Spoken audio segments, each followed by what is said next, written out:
അയോധ്യയിലെ രാമക്ഷേത്ര ഭൂമി പൂജക്കെത്തിയ സ്വാമിമാരിൽ ആർക്കെങ്കിലും ഒരാൾക്ക് COVID-19 സ്ഥിരീകരിച്ചു കഴിഞ്ഞാൽ കാര്യങ്ങൾ ഗോവിന്ദയാണ്. ഇത് വെറുതെ പറയുകയല്ല. ദാ ഈ ചിത്രമൊന്ന് കണ്ടു നോക്കുക.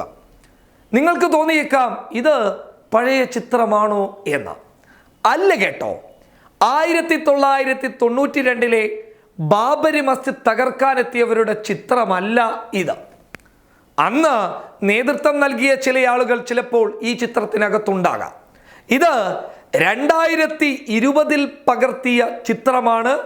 അതും രാമക്ഷേത്ര ഭൂമി പൂജക്കെത്തിയവരിൽ ചിലരാണ് ഈ ചിത്രത്തിലുള്ളത്. നരേന്ദ്രമോദി, UP മുഖ്യമന്ത്രി യോഗി ആദിത്യനാഥ് പറഞ്ഞു വരുന്നത് പ്രധാനമന്ത്രിയും ഒരു സംസ്ഥാനത്തെ മുഖ്യമന്ത്രിയും പങ്കെടുത്ത ഒരു പരിപാടിയിലെ ചിത്രമെന്ന് ചുരുക്കം.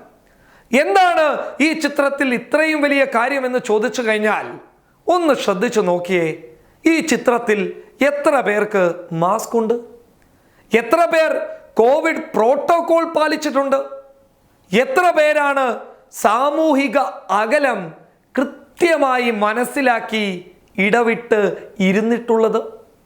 ഇനി എത്ര പേരാണ് മാസ്ക് താടിയിൽ വെച്ചിട്ടുള്ളത്?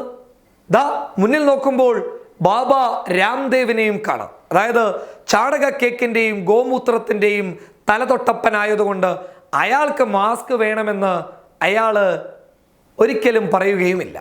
പക്ഷേ കോവിഡ് പ്രോട്ടോകോൾ പ്രകാരം ഈ കാണുന്ന ആളുകൾക്കൊക്കെ മാസ്ക് മുഖ്യമല്ലേ? എന്തുകൊണ്ടാണ് ഇവരൊന്നും മാസ്ക് ധരിക്കാത്തത്? എന്തുകൊണ്ടാണ് ഇവരൊന്നും സാമൂഹിക അകലം പാലിച്ച് ഇരിക്കാത്തത്? ഈ രാജ്യത്തിൻ്റെ കോവിഡ് പ്രോട്ടോകോളുകൾ അഥവാ കോവിഡിൻ്റെ മാനദണ്ഡങ്ങൾ ഇവർക്കൊന്നും ബാധകമേ അല്ലേ? ആരാണ് ഇവർക്ക് ഇത്രത്തോളം സ്വാതന്ത്ര്യം കൊടുത്തത്? നിങ്ങളൊന്ന് പറയുക. രാജ്യത്തിൻ്റെ പ്രധാനമന്ത്രി പങ്കെടുത്ത, UP മുഖ്യമന്ത്രി യോഗി ആദിത്യനാഥ് പങ്കെടുത്ത ഒരു വലിയ പരിപാടി, തത്സമയം എല്ലാ ദേശീയ മാധ്യമങ്ങളും കാണിച്ചു കൊണ്ടിരിക്കുന്ന ഈ പരിപാടി രാജ്യത്തെ ജനങ്ങൾക്ക് നൽകുന്നത് തെറ്റായ സന്ദേശമല്ലേ? മാസ്കിന്റെ ആവശ്യമില്ല എന്നുള്ളത് നരേന്ദ്രമോദിയുടെ സാന്നിധ്യത്തിൽ നടക്കുന്ന ഒരു പരിപാടിയിൽ പങ്കെടുത്ത സ്വാമിമാരിൽ മാസ്ക് ഇല്ല എന്ന് കാണിക്കുന്നത് അത്തരത്തിലുള്ള ഒരു ചിന്താഗതി പടർത്തുകയല്ലേ? നിങ്ങൾ ഗുരുതരമായി ചിന്തിക്കേണ്ട കാര്യമാണ്. ഇവരിൽ ഏതെങ്കിലും ഒരാൾക്ക് COVID-19 വൈറസ് ബാധിച്ചു കഴിഞ്ഞാൽ എല്ലാവരിലേക്കും എത്താൻ വലിയ പണിയൊന്നുമില്ല. പ്രായം ഇവർക്കൊക്കെ കൂടുതലുമാണ്. പ്രതിരോധ ശേഷിയുടെ കാര്യത്തിലാണെങ്കിൽ എനിക്കത്ര വലിയ ഉറപ്പൊന്നുമില്ല. അങ്ങനെ പോയി കഴിഞ്ഞാൽ അപകടം ഇവർ തന്നെ വിളിച്ചു വരുത്തുകയാണ്.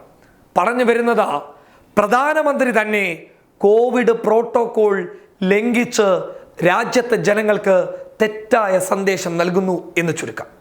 ഈ പരിപാടി കഴിഞ്ഞതിന് ശേഷം ഇവരെയൊക്കെ കൊണ്ടുപോയിട്ട് കോവിഡ് ടെസ്റ്റ് നടത്തിക്കഴിഞ്ഞാൽ ചിലപ്പോൾ ഏതെങ്കിലും ഒരാൾക്ക് സ്ഥിരീകരിച്ചു കഴിഞ്ഞാൽ എന്തായിരിക്കും അവസ്ഥ? ഒന്ന് ചിന്തിച്ചു നോക്കുക. നിങ്ങളൊന്ന് നോക്കുക നമ്മുടെ രാജ്യത്തിൻ്റെ നിലവിലെ അവസ്ഥ എന്താണ്. കോവിഡിൽ വീർപ്പുമുട്ടിയിരിക്കുന്ന ഈ രാജ്യം ലോകത്തിന് മുന്നിൽ തല കുനിച്ചു നിൽക്കുകയാണ്.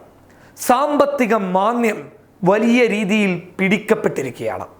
ഇന്ത്യ രാജ്യത്തെ എനിക്ക് തോന്നുന്നത് 30% വരുന്ന ജനങ്ങൾ അത്താഴ പട്ടിണിയിലായിരിക്കും.